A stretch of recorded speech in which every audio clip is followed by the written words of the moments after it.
অনেক কষ্ট করে ডাক্তার করেছিলাম, তোকে সেবা করতে এসে নিজেই খুন হয়ে গেল। 13 বছরের সম্পর্ক। এই বছরের নভেম্বরে ডাক্তার প্রেমিকের সঙ্গে বিয়ের পিঁড়িতে বসার কথা ছিল ডাক্তার মৌমিতা দেবনাথের। আহারে জীবন, আহা জীবন, জলে ভাসা পদ্ম যেমন। 13 বছর আগে দমদমের এক কোচিং সেন্টারে দেখা হয় মৌমিতা ও তার ভালোবাসার মানুষের।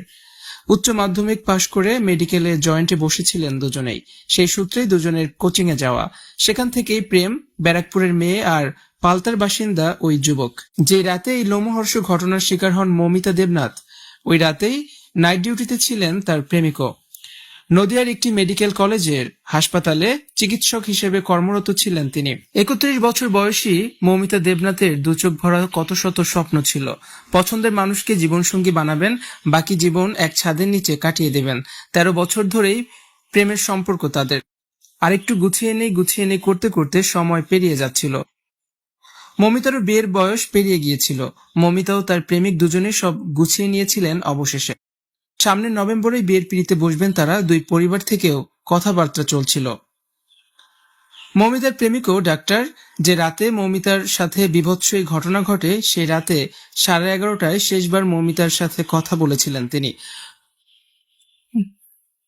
মৌমিতা শেষবার তাকে বলেছিলেন 36 ঘন্টার অনকল ডিউটিতে তিনি বেশ ক্লান্ত হয়ে পড়েছেন, কিছুক্ষণের জন্য তিনি বিশ্রাম নেবেন। এটাই ছিল দুজনার শেষ কথা। এরপর অসংখ্যবার মৌমিতাকে তিনি কল করেছেন, মেসেজও করেছেন, কিন্তু কোনো উত্তর পাননি মৌমিতার কাছ থেকে। ভেবেছেন মৌমিতা হয়তো ঘুমিয়ে পড়েছে, নয়তো পেশেন্ট দেখায় ব্যস্ত আছে। তবে এমন যে অঘটন ঘটতে পারে তা কল্পনাতেও ভাবতে পারেননি তিনি।